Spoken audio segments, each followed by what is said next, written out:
Beyaz gelinliğin altındaki kara yazı. Elif, Anadolu'nun uçsuz bucaksız bozkırlarında bir çiçek gibi açmış, duruluğuyla herkesi kendine hayran bırakan bir genç kızdı. Gözleri, içinde fırtınalar kopan ama dışarıya sadece sükunet veren derin bir deniz gibiydi. Duru bir teni, hüzünlü bakışları ve omuzlarına dökülen simsiyah saçları vardı. Elif sadece güzelliğiyle değil, iffeti ve edebiyle tanınırdı. Babasız büyümüş, annesinin dualarıyla yoğrulmuştu. Elif'in en büyük zırhı, dilinden düşürmediği zikirleri ve sarsılmaz tevekkülüydü. Ömer, Elif'in eşiydi. Mahallenin yakışıklı, çalışkan ama fevri delikanlısıydı. Elif'e olan aşkı büyüktü ama kalbi annesinin zehirli fısıltılarına karşı savunmasızdı. Adaletliydi ama öfkesi gözünü kör ettiğinde gerçeği göremeyecek kadar zayıf bir iradeye sahipti. Esma Hanım, Elif'in kayınvalidesiydi. Gözleri hep yükseklerde, kibri boyunu aşmış bir kadındı. Oğlu Ömer'i kimseyle paylaşamaz, Elif'in o saf temizliğini kendi karanlığına bir tehdit olarak görürdü. Elif ve Ömer'in düğünü, köyün gördüğü en görkemli törenlerden biriydi. Elif, beyaz gelinliğinin içinde adeta bir melek gibi süzülürken, kasaba halkı birbirlerine ne kadar da yakıştılar diyordu. Elif, bu eve büyük umutlarla, sevgiyle ve samimiyetle girmişti. Ancak o kapıdan içeri girdiği ilk saniye, Esma Hanım'ın buz gibi bakışlarıyla karşılaştı. Evliliğin ilk aylarında Elif, bir eşin ve gelinin yapabileceği her şeyi fazlasıyla yapıyordu. Sabah ezanıyla kalkıyor, kaynanasının bir dediğini iki etmiyor, Ömer'in gömleklerini gözyaşıyla karışık dualarla ütülüyordu. Ama ne yapsa Esma Hanım'ın kalbindeki o nefreti eritemiyordu. Esma Hanım, Elif'in o sessiz ve vakur duruşunu kendini beğenmişlik olarak niteliyor, her fırsatta onu iğneliyordu. "Senin bu derviş hallerin kimseyi kandırmasın, biz ne sinsi güzeller gördük." Elif ise bu ağır sözlere sadece yutkunarak cevap veriyor, mutfağa geçip gözyaşlarını siliyordu. O anlarda dilinden şu ayet dökülüyordu: "Sabret, senin sabrın ancak Allah'ın yardımıyladır." Elif'in hayatı, o büyük konakta Esma Hanım'ın baskısı ve görümcesi Selin'in kıskançlıkları arasında bir kafesteki kuşun hayatına dönüşmüştü. Ömer, işten eve geldiğinde Elif'in gülen yüzünü görüyordu ama o yüzün ardındaki kırık kalbi fark edemeyecek kadar meşguldü. Kışın gri gökyüzü konağın üzerine ağır bir yorgan gibi serilmişti. Elif, hamileliğinin verdiği halsizlikle sabah namazından sonra mutfağa inmiş, buz gibi suyla hamur yoğuruyordu. Esma Hanım, üzerinde ipek sabahlığı ile mutfağa girdi. Elif'in yorgunluktan titreyen ellerine küçümseyerek baktı. Esma Hanım, "Bak bak, daha 2 aylık gebe, sanırsın dünya yükünü omuzunda taşıyor. Ne o Elif, hamuru mu dövüyorsun yoksa vaktini mi öldürüyorsun?"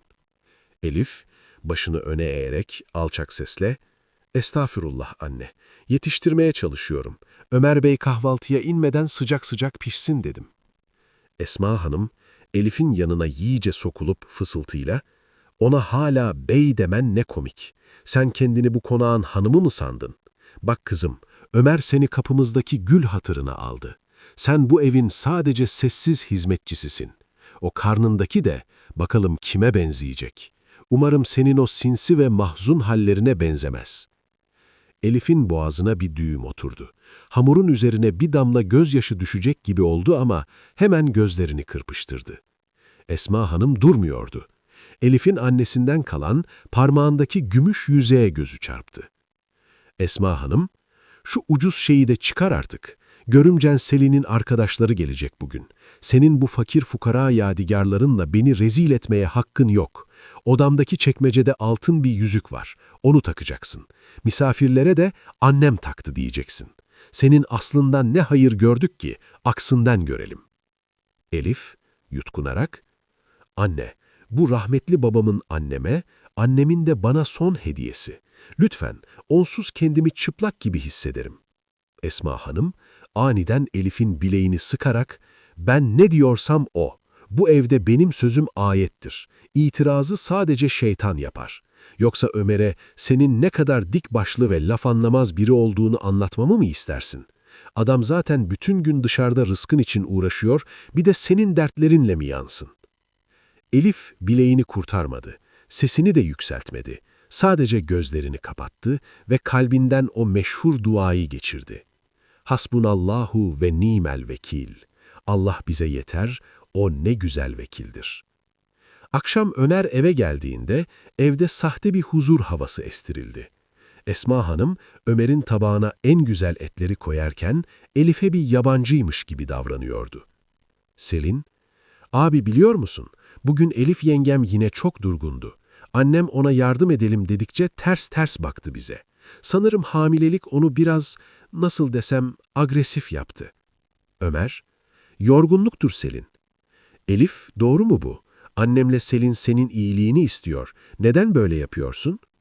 Elif, tam ağzını açıp gerçeği söyleyecekken masanın altından Esma Hanım'ın ayağıyla ayağına sertçe bastığını hissetti. Esma Hanım'ın gözlerindeki o tehditkar bakış Elif'in kelimelerini boğazına gömdü. Elif, "Yorgunluktandır Ömer, kusura bakmayın." Esma Hanım, zafer kazanmış bir edayla gülümseyerek, "Yorgunluk canım, tabii. Akşama kadar cam kenarında oturup sokağa izlemek insanı çok yorar. Kimleri bekliyorsa artık." Bu son cümle masaya düşen sessiz bir bombaydı. Ömer'in kaşları hafifçe çatıldı, Elif'in ise kalbi hızla çarpmaya başladı. Esma Hanım, iftira tohumunu saksıya değil, bizzat oğlunun zihnine ekmişti. Artık sadece uygun zamanın gelmesini bekliyordu. Duvardaki çatlak ve sinsi fısıltı. Kış güneşi, konağın pencerelerinden içeri zayıf ve soğuk bir ışık sızdırıyordu. Elif, mutfakta annesinden kalan o eski, kenarları sararmış mektubu göğsüne bastırmış, sanki annesinin kokusunu o kağıt parçalarından çekip çıkarmaya çalışıyordu. "Sabret kızım," diyordu mektupta annesi. "Her karanlığın sonunda bir sabah, her kışın sonunda bir bahar vardır." Elif, mektubu öpüp katladı ve her zaman sakladığı yere yastığının tam altına yerleştirdi. Bilmiyordu ki, o yastık artık huzurun değil, fırtınanın yatağıydı. Ömer'in eve gelmesine yakın, Esma Hanım odalarda hayalet gibi gezinmeye başladı.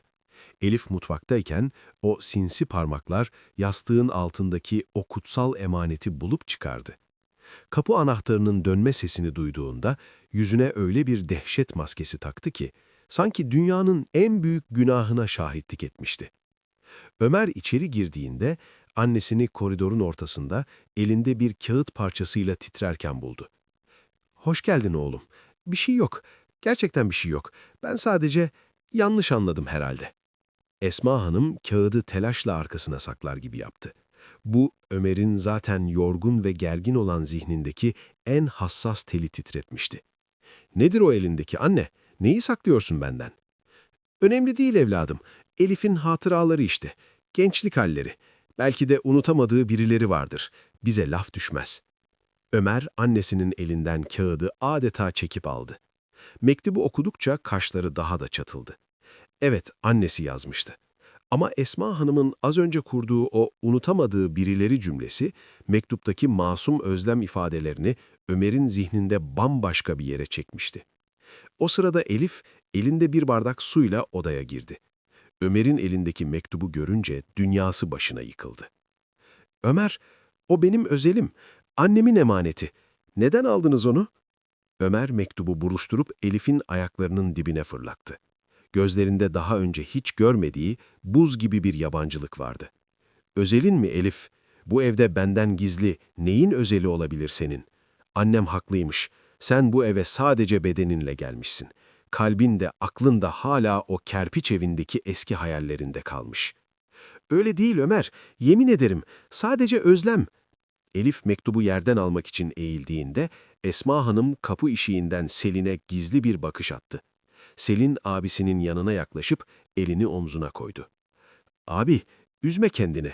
Biz sana söylemedik ama Elif yengem bugünlerde hep o mektubu okuyup cam kenarında uzaklara dalıyor. Bazen birileri geçiyor sokağın başından, o zaman yüzü bir başka gülüyor. Biz konduramadık ama Ömer hiçbir şey söylemeden ceketini alıp dışarı çıktı. O gece yatakta aralarında sadece mesafe değil, koca bir uçurum vardı. Elif, karanlıkta Ömer'in nefes alışını dinlerken sessizce ağlıyordu. Gece yarısı rüyasında bebeğinin ağladığını duyup uyandı. Kalkıp pencereye yürüdü, kar tanelerini izlerken dudaklarından bir ayet döküldü. Allah doğrunun ve eğrinin kim olduğunu en iyi bilendir. Ertesi sabah uyandığında evin içinde o ağır ve zehirli sessizlik daha da koyulaşmıştı. Esma Hanım mutfakta Elif'e bakmadan konuşuyordu. "Bak gelin, bugün o mektupları yazan ellere cevap gönderme vaktin gelmiş olabilir. Dikkat et, bu evin şerefi ağırdır, taşıyamayanın altında kalır." Elif cevap vermedi. Elindeki bardağı yıkarken parmaklarının uyuştuğunu hissediyordu. Bir şeylerin yaklaştığını, bu sessizliğin büyük bir gürültüyle bozulacağını ruhuyla seziyordu. Ama bilmiyordu ki, o akşam iffetiyle ördüğü o kale, bizzat kocasının elleriyle yerle bir edilecekti. Ertesi gün Selin, görümce, planın ikinci aşamasını devreye soktu. Elif'in mahalleden tanıdığı, dürüstlüğüyle bilinen esnaf genci Murat'ı, güya bir sipariş teslimatı için evin bahçe kapısına çağırdı. Selin Murat'la konuşurken Elif'i de bir bahaneyle bahçeye, tam da Murat'ın gördüğü yere gönderdi. Selin: "Yenge, bak Murat gelmiş. Annemin istediği kumaşları getirmiş. Git bir bak bakalım eksik var mı?" Elif hiçbir şeyden habersiz bahçeye çıktı.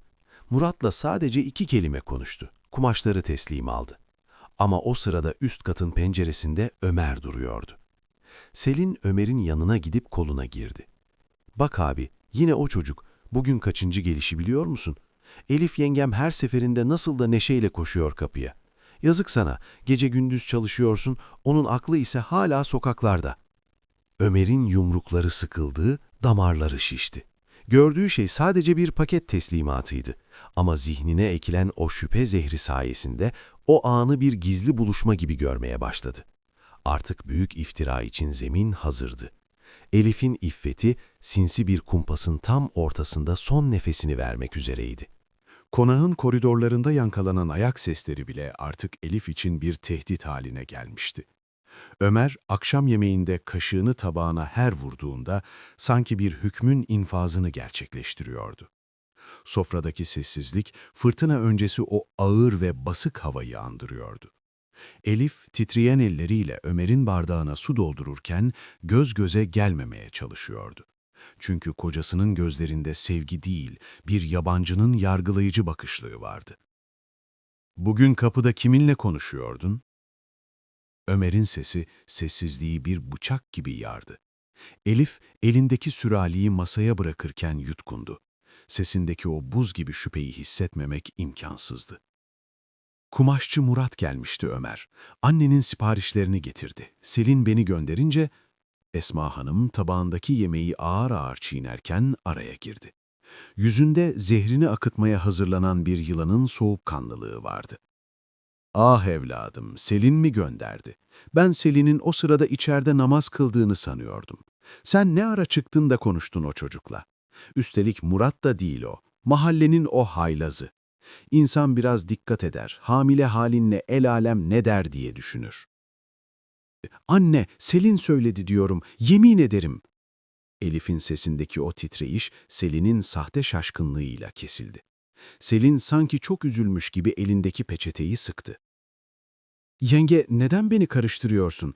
Ben bütün öğleden sonra odamdaydım. Hatta sen bahçeye çıktığında nereye gidiyor bu soğukta diye arkandan baktım ama sesimi çıkarmadım. Abimi üzmek istememiştim." Ömer sandalyesini gürültüyle geriye iterek ayağa kalktı. Masadaki tabaklar sarsıldı, Elif'in kalbi ise sanki yerinden fırlayacak gibi çarpmaya başladı. Ömer Elif'in tam karşısına geçip gözlerinin içine baktı. Gözlerinde sadece öfke değil, hayal kırıklığının getirdiği o yıkıcı nefret vardı. "Yalan söylüyorsun Elif. Annem yalan söylemez, kardeşim yalan söylemez. Sen bir şeyler çeviriyorsun ve beni aptal yerine koyuyorsun. O mektuplar, o kapı önü fiskosları, hepsi birleşiyor kafamda." Elif dizlerinin üzerine çökecek gibi oldu. Karnındaki bebeğin bir anlık kıpırdaşını hissetti. Sanki o da içindeki fırtınadan korkmuştu. Dudaklarından dökülen tek şey o kadim sığınaktı. Allah biliyor Ömer. Allah her şeyi görüyor. Bir gün gerçekler ortaya çıktığında bu söylediklerin için diz çöküp ağlayacaksın ama ben o zaman nerede olurum bilemem. Esma Hanım oğlunun koluna girip onu sakinleştirir gibi yaptı ama aslında ateşe odun atıyordu. Bırak oğlum, bak hala üste çıkıyor. Mazlum rolü yapmak bunların en büyük silahıdır. Bizim iffetimize, bizim adımıza leke sürülmesine izin verme. Yarın o çocuk yine gelirse mahalleliye ne açıklama yaparız? Ömer Elif'e bir saniye daha baksa elinden bir kaza çıkacakmış gibi arkasını dönüp evden fırladı. Gece yarısına kadar dönmeyecekti. Elif ise mutfakta dağılmış sofranın başında yapyalan kaldı. Esma Hanım kapı eşiğinden Elif'e bakıp zafer kazanan bir komutan edasıyla fısıldadı. Daha bu başlangıç gelin hanım. O leke senin alnına bir kez sürüldü mü ne yağmur temizler ne de gözyaşı. Gece çöktüğünde Elif odasında hıçkıra hıçkıra ağlarken Esma Hanım ve Selin alt katta fısıltıyla büyük planın son aşamasını konuşuyorlardı. Artık sadece şüphe yetmezdi. Suçüstü yapılmış bir günahkar lazımdı. O gece gökyüzü sanki yaşanacaklara ağlamak ister gibi kararmış, dondurucu bir rüzgar konağın pencerelerini sarsmaya başlamıştı. Ömer'in eve gelmesine az bir vakit kala Esma Hanım ve Selin son hazırlıklarını tamamlamışlardı. Elif odasında yatsı namazını kılmış, tesbihi elinde, karnındaki hafif sancıyla seccadesinin üzerine yığılmış kalmıştı. İçinde tarif edemediği bir daralma vardı. Tam o sırada Selin odanın kapısını telaşla açtı. Yüzünde yapay bir panik vardı. "Yenge, çabuk aşağı gel. Arka bahçe kapısında biri var. Seni soruyor. Annem çok korktu. Elif gelip baksın. Onun tanıdığı biridir belki diyor. Çabuk." Elif, üzerinde sadece ince bir hırkayla ne olduğunu anlamadan aşağı koştu. Arka bahçe kapısı aralıktı. Dışarı adımını attığında karanlığın içinde bir gölge belirdi. Bu, sabah kumaş getiren Murat'tı. Çocuk şaşkın görünüyordu. "Elif abla, Selin Hanım mesaj attı. Elif abla çok hasta, acil gel yardım et diye. Ne oldu, iyi misin?" Elif daha neler oluyor diyemeden konağın tüm ışıkları yandı. Arka kapının eşiğinde Ömer belirdi. Yanında Esma Hanım ve Selin sanki büyük bir cinayeti suçüstü yakalamış gibi duruyorlardı. Ömer'in yüzü ayazdan daha soğuk, öfkeden daha karanlıktı. Demek doğruymuş. Demek benim yokluğumu, benim evimi, benim namusumu bu kadar ucuza sattın Elif. "Ömer, hayır, bir yanlışlık var. Ben sadece..." Elif Ömer'e doğru bir adım atmak istedi ama Ömer sanki bir zehirden kaçar gibi geri çekildi. Esma Hanım tırnaklarını dizlerine geçirerek sahte bir feryat kopardı. "Ah benim zavallı oğlum! Gözümüzle görmesek inanmazdık. Gece yarısı bu adamın bu kapıda ne işi var? Elif, sen bizi mahvettin, adımızı yerlere çaldın." Murat durumu açıklamaya çalışırken Ömer'in sert bir yumruğuyla yere serildi. Ömer, bir zamanlar sevdalı baktığı Elif'e, şimdi sanki dünyanın en iğrenç mahlukatına bakıyormuş gibi bakıyordu. Elif'in kolundan öyle bir tuttu ki, canının acısından Elif'in çığlığı konağın duvarlarında çınladı. "Bırak beni Ömer, ben suçsuzum. Allah şahit ki bu bir tuzak." "Allah'ın adını o kirli ağzına alma. Bu evde artık sana yer yok. Ne senin yüzüne, ne de o kimden olduğu belli olmayan çocuğuna." Ömer, Elif'i sürükleyerek ana kapıya getirdi. Kar yağışı hızlanmıştı. Elif'in ayaklarında terlikleri, sırtında incecik hırkayla onu karların üzerine, sokağın ortasına fırlattı. Elif yere kapaklandığında karnına giren o keskin sancıyla iki büklüm oldu. "Ömer yapma, bebeğimiz için yapma. Bu karda kışta nereye giderim?" Ömer kapıyı suratına çarpmadan önce son kez haykırdı. "Senin gibi birinin annesi olduğu o çocuk benim evladımdır diyemem artık. Git nereye gidersen git. Bir daha bu kapıya gelirsen seni kendi ellerimle boğarım." kapı büyük bir gürültüyle kapandı. Kilit sesleri Elif'in kalbine çakılan son çiviler gibiydi. Üst katın penceresinden Esma Hanım ve Selin, karların içinde acıyla kıvrınan Elif'i izleyip birbirlerine gülümsediler. Onlar için zafer, Elif içinse dipsiz bir kuyu başlamıştı. Elif, buz gibi toprağın üzerinde karnını tutarak gökyüzüne baktı. Gözyaşları yanaklarında donarken dudaklarından sadece şu cümle döküldü: Hasbiyallahu, la ilahe illahu, aleyhi tevekkeltu. Allah bana yeter, ondan başka ilah yoktur. Ben ona tevekkül ettim. O gece o karlı sokakta başlayan bu sessiz feryat, arş-ı âlâyı titretecek olan o büyük adaletin ilk adımıydı. Mazlumun ahı yola çıkmıştı ve bu ah o konağı yerle bir etmeden durmayacaktı. Sükûtun dağı ve vicdanın yangını. Elif, o karlı gecede bir hayalet gibi yürüdü. Ayakları donmuş, kalbi ise çoktan taş kesilmişti. Bir kamyon şoförünün merhametiyle çocukluğunun geçtiği o uzak dağ köyüne ulaştığında, geride bıraktığı sadece bir ev değil, bir hayattı. Köyün en ucunda, yıkılmaya yüz tutmuş, babasından kalan o eski kulübeye sığındı. Kimsesi yoktu ama içinde atan ikinci bir kalp vardı. Köy halkı başta fısıldaştı. "İffetli Elif neden tek başına döndü?" dediler. Ama Elif sustu. Sadece çalıştı.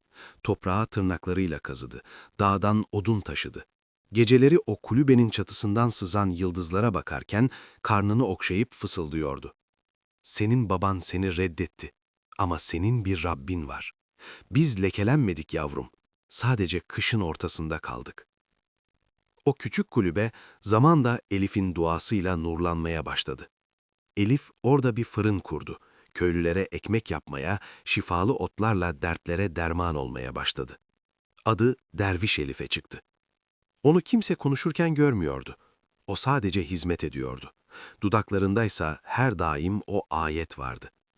Sabredenlere mükafatları hesapsız ödenecektir. Zümer Suresi 10. Ayet. Konakta başlayan çürüme. Elif'in gidişinin üzerinden aylar geçmişti. Konaktaysa zafer sarhoşluğu yerini tuhaf bir kasvete bırakmıştı. Esma Hanım en büyük rakibini elediğini sanıyordu. Ama evin içindeki o bereket Elif'le birlikte çekip gitmişti. Ömer Elif'i kapı dışarı ettiği o günden beri bir daha gülmedi. Gözlerindeki öfke sönmüş, yerini dipsiz bir boşluğa bırakmıştı. Ne zaman yemeğe otursa Elif'in o sessiz hizmetini, önüne bıraktığı bir bardak suyun içindeki zerafeti hatırlar olmuştu. Evin her köşesinde Elif'in hayaleti geziyordu. Bir gün annesine patladı. "Evde bir uğursuzluk var anne. İşlerim ters gidiyor. Attığım her adımda ayağım takılıyor. Elif varken böyle değildi." Esma Hanım oğlunun yüzündeki bu şüpheyi gördükçe daha da hırçınlaşıyordu. "Aman be oğlum, o uğursuz gitti de ev temizlendi asıl. Sen o namussuzu hala mı düşünüyorsun? Bak, Selin'le ne güzel planlarımız var. Seni yeni biriyle evlendireceğiz." Ama Selin de artık eski Selin değildi. Elif'e attıkları o ağır iftira, Selin'in ruhunda karanlık bir gedik açmıştı. Geceleri kabuslar görmeye başlamıştı. Rüyasında Elif'in karnındaki bebeğin ona hesap sorduğunu görüyor, kan ter içinde uyanıyordu. Evin içinde sürekli bir fısıltı duyduğunu iddia ediyordu. Bir gün Selin, mutfakta Elif'in o karlı gecede unuttuğu tek bir inci küpesini buldu.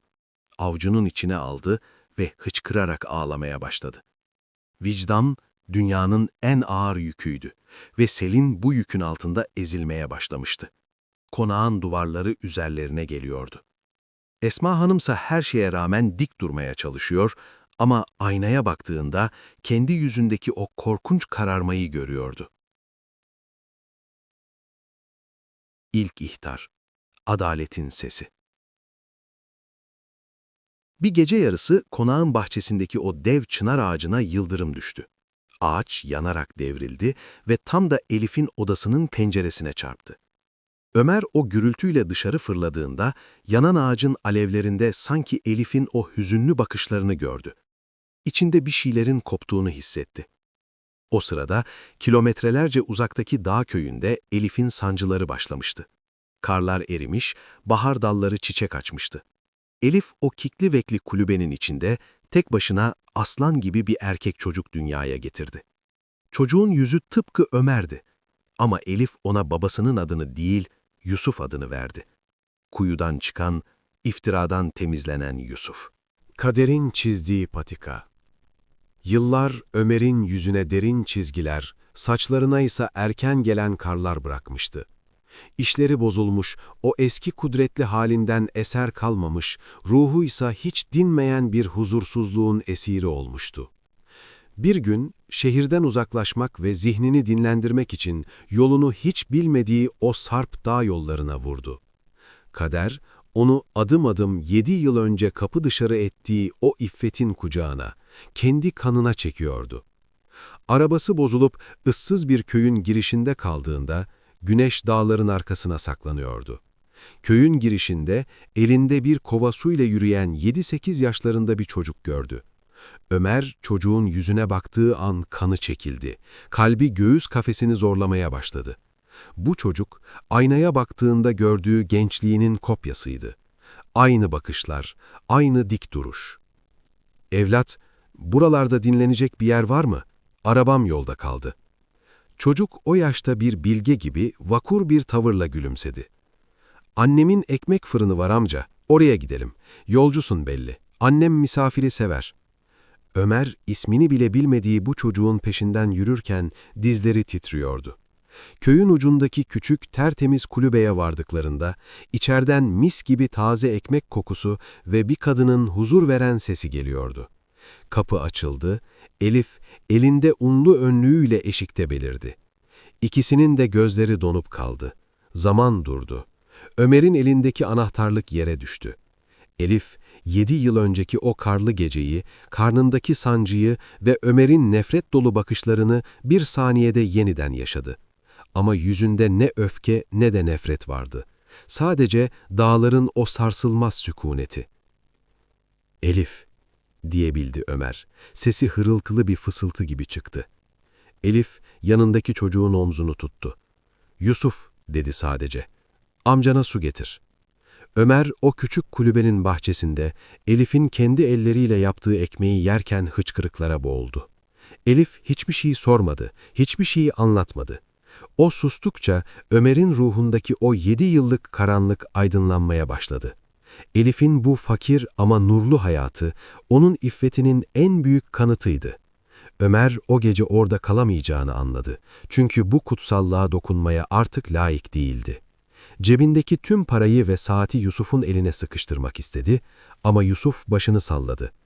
"Annem der ki, alın teriyle kazanılmayan, yürekten kopup gelmeyen hiçbir şey bizim rızkımız değildir." Ömer, o gece o dağdan inerken sadece bir baba olduğunu değil, bir katil olduğunu hissetti. Bir ruhun, bir güvenin katili. Ömer, gece yarısı konağa bir fırtına gibi girdi. Ev dökülüyordu. Esma Hanım yatağa mahkum olmuş, Selin ise yarı meczup bir halde odalarda kendi kendine konuşur hale gelmişti. Ömer, annesinin odasına daldı. Esma Hanım, ölümün soğuk nefesini ensesinde hissediyordu. Gözleri yuvalarından fırlamış, sürekli tavana bakıyordu. "Konuş anne, o gece ne oldu? Ben bugün Elif'i gördüm, ben bugün kendimi gördüm, o çocuk benim çocuğum." Esma Hanım son bir gayretle oğlunun elini tuttu. Parmakları buz gibiydi. "Oğlum, Elif, Elif melekmiş. Biz Selin'le o çocuğu, Murat, biz çağırdık. Kapıyı biz açtık. İftiraydı her şey. Kurtar beni Ömer. Elif'in gölgesi her gece odamda, boğazımı sıkıyor." Ömer, duyduklarıyla odanın ortasında dizlerinin üzerine çöktü. Annesinin eli cansızca yataktan sarktı.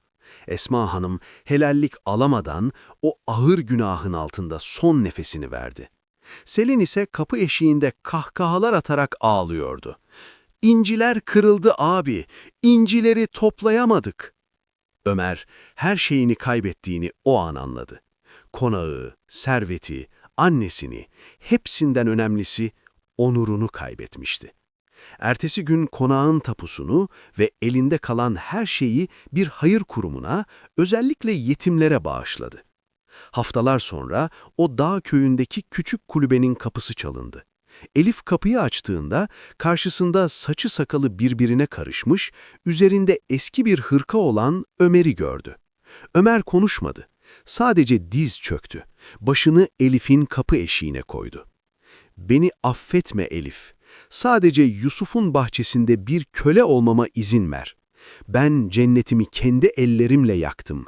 Bırak küllerinde savrulayım." Elif gökyüzüne baktı. Güneş dağların arkasından doğuyordu. Elini karnına, 7 yıl önce sancı çeken o yere koydu ve sonra Yusuf'un başına dokundu. Zalim için yaşasın cehennem, mazlum için ise sabrın sonu selamet. Elif, Ömer'i içeri almadı ama onu kapıdan da kovmadı. Ömer, o kulübenin bahçesinde, Elif ve Yusuf'un gölgesinde bir ömür boyu tevbe ederek yaşadı. İlahi adalet, birini zirveden indirip toprağa, diğerini ise topraktan alıp gönüllerin sultanlığına taşımıştı.